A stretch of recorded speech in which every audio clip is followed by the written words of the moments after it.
Bagian 1.3 membahas mengenai komponen dari e-learning. E-learning komponen.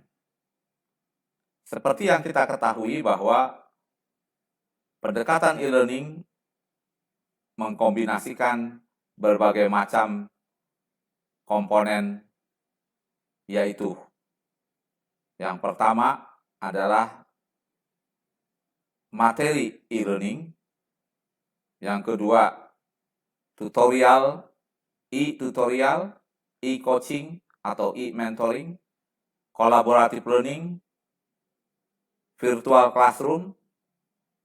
Nah, inilah 4 komponen dari e-learning. 4 unsur dari proses belajar daring. Saya ulangi, yang pertama adalah materi e-learning tersebut, kemudian tutorial, coaching, dan mentoring, kemudian belajar kolaboratif atau kerjasama, yang keempat adalah virtual classroom. Mari kita lihat satu persatu komponen tersebut. Materi e-learning dapat berbentuk bahan yang sederhana ataupun juga e-lesson, bahan e-learning yang bersifat interaktif, simulasi elektronik, maupun job aid atau panduan kerja. Slide berikutnya, nomor 30. Beberapa bahan ajar yang sederhana ini bersifat tidak interaktif. Biasanya berbentuk dokumen, seperti PowerPoint presentation, video atau audio files. Nah, materi ini bersifat non-interaktif. Artinya, peserta didik atau pembelajar hanya dapat membaca atau melihat isi dari bahan ajar tersebut tanpa dia melakukan tindakan apapun. Bahan ajar seperti ini dapat dikembangkan dengan cepat, dapat ditulis dengan cepat oleh para pengajar, para instruktur,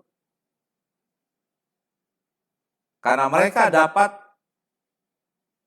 mengintegrasikan, menyelaraskan antara tujuan belajar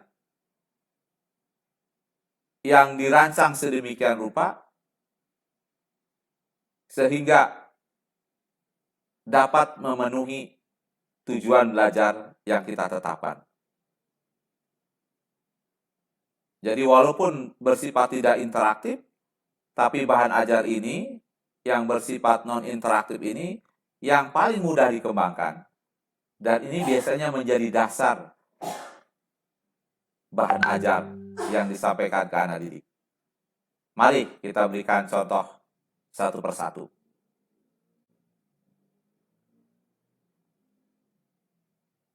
Slide berikutnya, slide 31.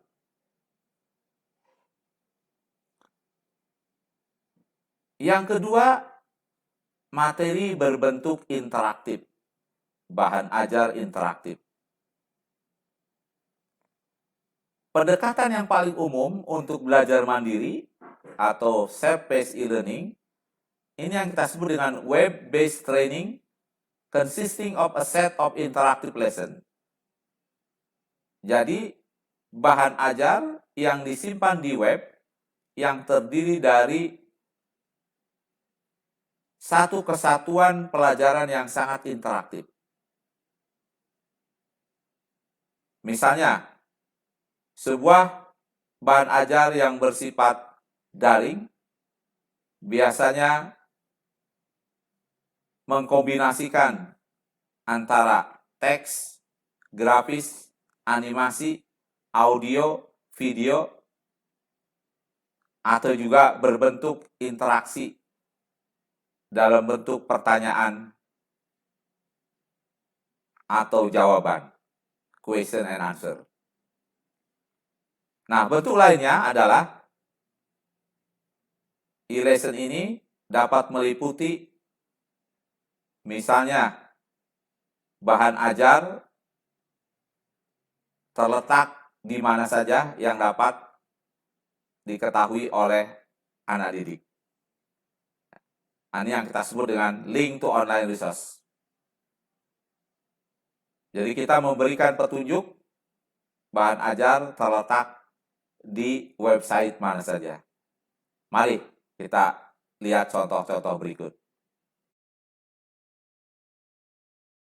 Lihat menyusun e-learning. Ya. Bahan ajar bisa berbentuk tulisan yang diletakkan di ruang yang sudah disediakan. Nah, ini juga salah satu bentuk bahan ajar atau perintah. Ya. Kemudian bahan ajar bisa juga dalam bentuk form. Form Google yang bisa dibuat untuk menampung atau untuk menerima jawaban dari siswa didik. Ya, ini kita klik, maka akan langsung menuju Google Form. Ya, jadi tujuannya dari Google Form ini adalah tadi untuk menerima informasi dari siswa atau menerima jawaban-jawaban kuis atau jawaban ujian dari peserta didik. Ya, gunakan Google Form. Oke, baik. Berikutnya kita lihat bahan ajar mungkin bisa berbentuk PDF. Ya, file PDF. Buku utama yang akan digunakan, nah, dalam pelatihan kita ini, ya, ini kalau kita klik, nah, ya, jadi bahan ajar berikutnya berbentuk PDF, ya.